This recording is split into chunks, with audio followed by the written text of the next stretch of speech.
Take 1. Ya, assalamualaikum warahmatullahi wabarakatuh. Kembali bersama di pagi hari ini ya. Kita masih di program pembelajaran jarak jauh SMKIT Ihsanul Fikri, dan tentu masih di program atau di mata pelajaran teknologi jaringan berbasis luas. Ya, pagi ini kita mencoba di KD baru, yaitu memahami jaringan fiber optik. Ya, sebelum kita jauh melangkah ke fiber optik, kita lihat dulu tentang media yang ada, yaitu tentang media transmisi ya. Ya, media transmisi seperti yang kita lihat ya, karena fiber optik berkaitan dengan suatu media transmisi ya, di mana fiber optik adalah sebuah kabel sebenarnya ya, kabel fiber optik, dan kabel merupakan salah satu jaringan untuk transmisi. Nah, yang kita ketahui secara garis besar bahwa ada dua kategori media transmisi, yaitu guided dan unguided, terpandu dan tidak terpandu. Jadi media transmisi yang terpandu atau guided ya, itu maksudnya adalah media yang mampu mentransmisikan besaran-besaran fisik lewat materialnya, contoh kabel UTP ya, atau pair, kabel koaksial, dan serat optik. Nah, kemudian yang unguided atau yang tidak terpandu itu adalah media yang mampu mentransmisikan gelombang elektromagnetik tanpa menggunakan konduktor fisik ya. Jadi contohnya seperti WiFi ya, atau gelombang radio, atau infrared, atau Bluetooth, dan sebagainya. Intinya dia menggunakan media gelombang elektromagnetis. Nah, kemudian media transmisi sendiri dikelompokkan ada dua bagian, yaitu kabel dan tanpa kabel, wired dan wireless ya. Wired contohnya ya koaksial, pair, atau UTP, fiber optik, dan wireless contohnya adalah infrared, radio, Bluetooth ya, dan sebagainya. Nah, untuk medianya sendiri atau kabelnya sendiri nanti sudah dibahas ya, tentang kemarin sudah dibahas juga tentang kabel-kabel koaksial seperti apa, gambar kayak apa, seperti ini ya. Kemudian jenisnya ada thick, ada thin ya. Kemudian konektornya bagaimana. Nah, untuk koaksial kita menggunakan BNC ya. Kemudian kalau menggunakan UTP ya, twisted pair ya, seperti apa ya, ada beberapa cara ya dalam menggunakan kabel twisted pair. Nah, di sini kita gambarkan tentang jenisnya, gambaran dari kabel UTP ya. Ada dua macam ya, tadi ada UTP, ada STP ya.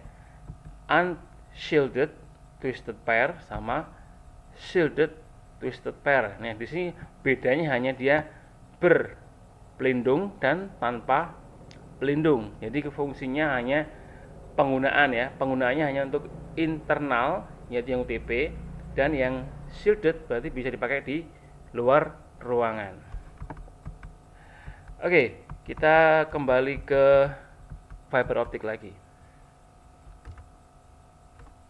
Nah, untuk jaringan fiber optik ya, kita akan memahami dulu tentang jaringan si fiber optik. Ya, di sini termasuk jaringan yang guided ya, karena fiber optik adalah sebuah media transmisi jenis kabel ya. Jadi serat optik adalah saluran transmisi atau jenis kabel yang terbuat dari serat kaca atau plastik yang sangat halus dan lebih kecil dari sehelai rambut, dan dapat digunakan untuk mentransmisikan sinyal cahaya dari satu tempat ke tempat lain. Nah, sumber cahayanya digunakan biasanya adalah laser atau LED atau light emitted diode ya. Dan kabel ini berdiameter kurang dari 120 mikrometer ya. Jadi kecil sekali, bahkan lebih kecil daripada rambut kita. Ya, halus banget ya. Nah, gambarannya seperti ini, bawah ini ada gambaran dari kabel fiber optik ya. Nah, kemudian serat optik sendiri ya adalah sebuah dielectric waveguide yang dioperasikan pada frekuensi optik sekitar 10 pangkat 14 hingga 10 pangkat 15 Hz ya. Bisa antum hitung sendiri ya. Kemudian kita lihat bagian-bagian dari fiber optik ya. Ada di sini langsung ada ya. Gambarnya cukup besar. Ada yang paling luar namanya outer jacket ya. Jaket luar, biasanya plastik ya. Warnanya bisa kuning, bisa oranye ya. Bahkan bisa hitam. Nah, kemudian ada yang namanya yang kedua, strength member. Ya. Ini juga penguat sebenarnya ya, penguat yang ada di dalam. Kemudian ada cladding, maaf, ada coating ya. Coating di sini pelindung dari ini, cladding dan core-nya. Nah, di sini ada dua macam lagi, ada cladding dan core. Ini intinya sebenarnya ya. Jadi core itu yang paling kecil, tipis tadi, yang ukurannya lebih kecil dari rambut ya. Kemudian cladding inilah pelindung dari core, sekaligus sebagai nanti fungsi sebagai pembias agar cahaya tidak hilang ya. Nah, di sini kita lihat bagian dari core ya. Bahwa core itu tepatnya di tengah-tengah kabel fiber optik yang terdapat pada bagian utama dalam struktur fiber optik, yaitu intinya yang terbuat dari serat kaca ya. Jadi diameternya antara 2 mikrometer hingga 50 mikrometer ya. Di mana ukuran core ini berpengaruh terhadap kualitas dan kemampuan dari sebuah kabel fiber optik sendiri dalam apa? Dalam mengirimkan sebuah sinyal dalam bentuk cahaya ya. Kemudian fungsi core di sini yaitu adalah tempat berlangsungnya perambatan cahaya dari satu ujung ke ujung kabel lainnya sehingga proses pengiriman cahaya dapat dilakukan ya. Kemudian ada bagian cladding atau jaket. Nah, lapisan ini menyelubangi core ya, jadi di luar intinya yang paling dalam ya, disebut cladding yang terbuat dari kaca juga ya.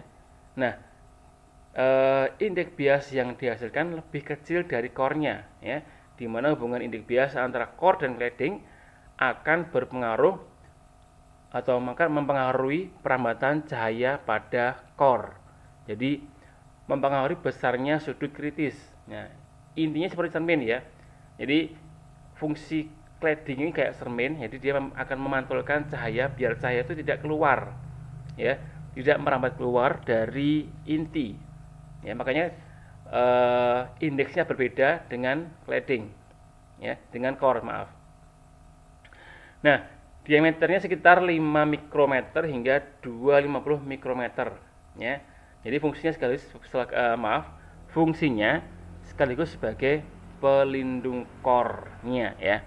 Jadi seperti cermin yang bisa memantulkan cahaya kembali ke dalam core jika akan keluar. Misalkan kabel itu berbelok ya, maka fungsi cladding ini adalah untuk membelokkan tadi ya, karena cahaya kan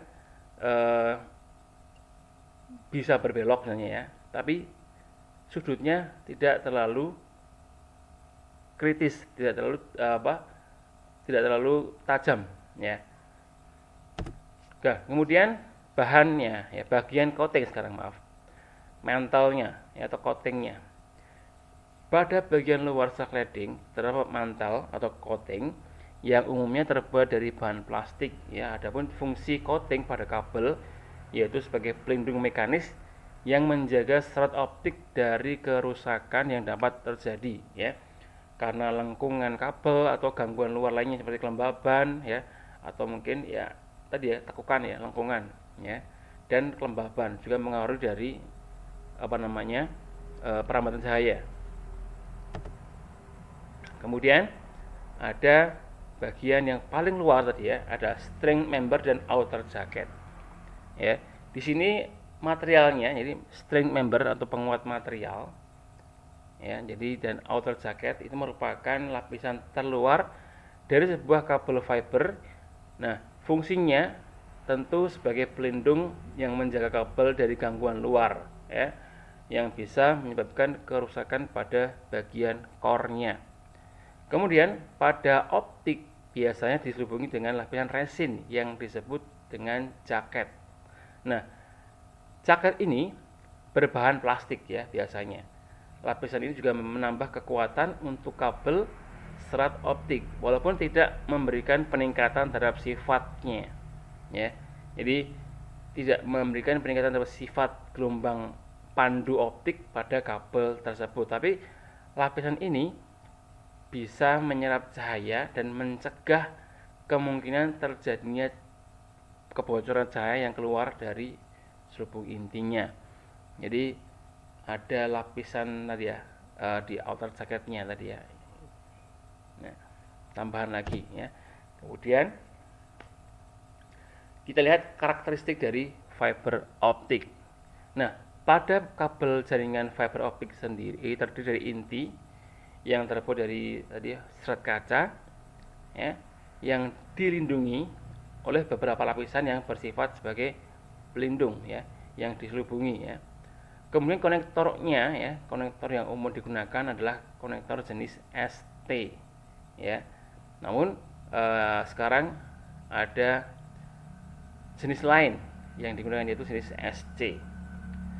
Kemudian kecepatan transfer data yang mampu dilakukan fiber optik adalah itu berada di angka 100 megabit per second ya. Data bahkan bisa mencapai 1 giga ya, 1000 mega atau 1 gigabit per second. Nah, untuk biaya rate per node-nya cukup mahal ya. Rata-rata per node-nya cukup mahal. Kemudian diameter kabel jaringan fiber optik dan ukurannya relatif kecil sehingga fleksibel dalam proses instalasi. Nah, kemudian panjang kabel fiber optik ya. Jadi kemampuan dia untuk mengirimkan sinyal maksimal panjangnya bisa mencapai 2 km. Jadi mengalahkan kabel yang lainnya seperti twisted pair sama koaksial ya. Koaksial cuma berapa meter ya. Kemudian twisted pair apalagi ya. Nah, itu dulu saya kira untuk pertemuan pagi hari ini ya. Jadi semoga apa yang Bapak sampaikan mengenal dari kabel fiber optik sendiri cukup membantu kalian dalam pembelajaran di TJBL 1 pagi hari ini. Oke, cukup ya. Syukron, saya tutup dulu. Assalamualaikum warahmatullahi wabarakatuh.